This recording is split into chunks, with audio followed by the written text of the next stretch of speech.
The history of Brown & Haley is just the extraordinary history of a wonderful family company in the state of Washington. I'm Pierce Sinclair, and I have the honor of being the fourth CEO of Brown & Haley. Mr. Harry Brown had a confectionery company called Oreo Candy Company, and J.C. Haley was selling spices. And they decided that coming together would be a good thing, and they had ideas for confection. And at that point in America, we had what was called general line confection houses, and there were some 200 of these, and every major city had at least one.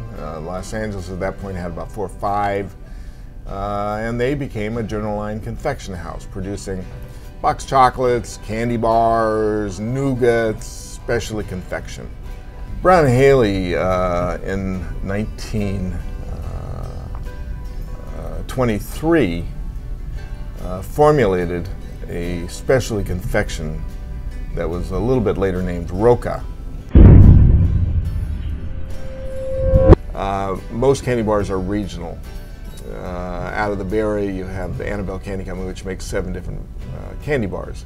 Out of LA you have in Brooks, they make about 5 different candy bars. In Idaho, you have Idaho Spud Bar. We make a number of other things. We make the iconic Mountain Bar, formulated in 1917. Our Mountain Bar has 3 flavors. It is a chocolate piece with embedded peanuts in it, with a great center. The center can either be vanilla, can be peanut butter, or it can be cherry. We also make all the campfire mints for the entire United States. We make a lot of specialty products. So it is a company that is led by quality and has for 101 years. We've talked so much about the candy, the different varieties of the Almond Roca, the Roca bar, the Mountain Bar. Do you think I can get an opportunity to see how it all works? Absolutely, it would be our joy. Our Roca Masters start with the premium ingredients, the fresh local butter, the California almonds, the real sugar, the real vanilla. We buy as many local companies as we can, and we're always looking for more local suppliers for a number of reasons. First of all, it's green, so you have all the freshness of it. They mix those things together, cook them to the right temperature, and then they get deposited onto food-grade cooling wheels. This starts the process of cooling the toffee and forming it into a slab. That slab then goes down through a cooling tunnel to get it to the right temperature so that our slitter can actually cut it into Roca ribbons.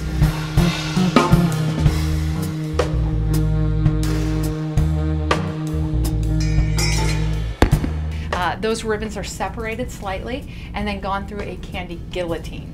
That candy guillotine actually chops them into the distinctive shape that is known as Roca. What Harry Brown did as the candy maker took the classic English toffee, which was produced in big sheets and that you typically just snapped and consumed. And he did something so forward-thinking. He made it in portion control, which was really, really advanced thinking. Because if you had it in small controlled portions, you could actually put it into a container that was airtight that gave you an extended shelf life. It also gave you the ability to entirely enrobe the entire confection, unlike English toffee. When you snap it, you expose the sides, and moisture is attracted to it, and therefore you have a very short shelf life. They then go through another cooling tunnel to try and get that core center of that piece to just the right temperature so that the chocolate will stick onto the outside of the piece. The chocolate enrober is, of course, a fantastic piece of equipment. I could stand there all day myself and just watch it as it just coats the pieces and blows off the excess chocolate, if there is such a thing, and then it goes through a shower of almonds.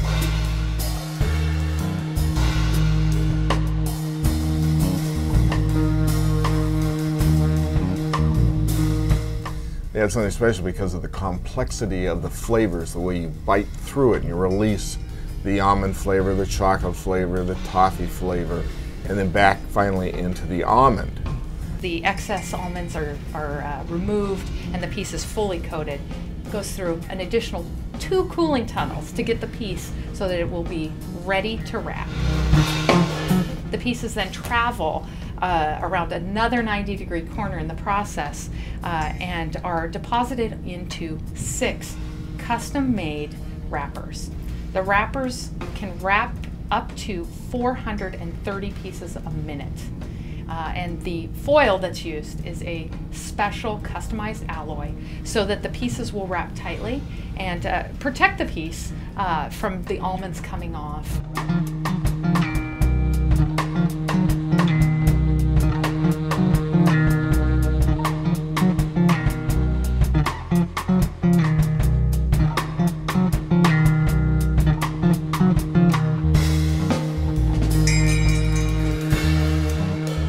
As we started as a regional general line candy house, our main market, quite frankly, was Pierce and King counties.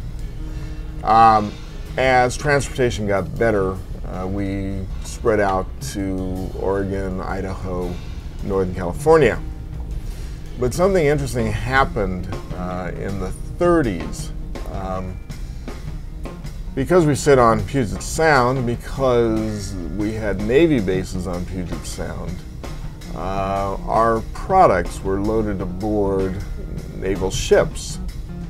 And as the naval ships headed into the Asian basin, they had Roca along with them because Roca had an extended shelf life and it was in a tin. So that it was used for dessert and treats aboard ship, but it ultimately became barter. When a naval ship would go into port and they needed to trade for something, they would trade out Almond Roca in its pink can. In the packaging department is where it is either deposited into canisters, tins, or pouches, depending on the type of packaging that it's going into. It is then boxed up either into pallets or into cases, and then it is immediately shipped off around the world. You can find Roca in over 35 countries, and we're proud that it's all made right here in Tacoma. How did you come up with the color? Is it pink, that, you know, with the color of the tin? How did they come up with that color? There's no question that we are a pink-driven company. We love pink. Pink delights, pink is fresh, pink is fun. The interesting thing is that the consumer can spot an Almond Roca tin at 100 yards. Our pink is distinctive, it's Almond Roca pink. On any given day, in a 24-hour period, we're producing 64,000 pounds of Roca. It's a lot. It's a lot. It's a lot of goodness. Take a look, Tacoma.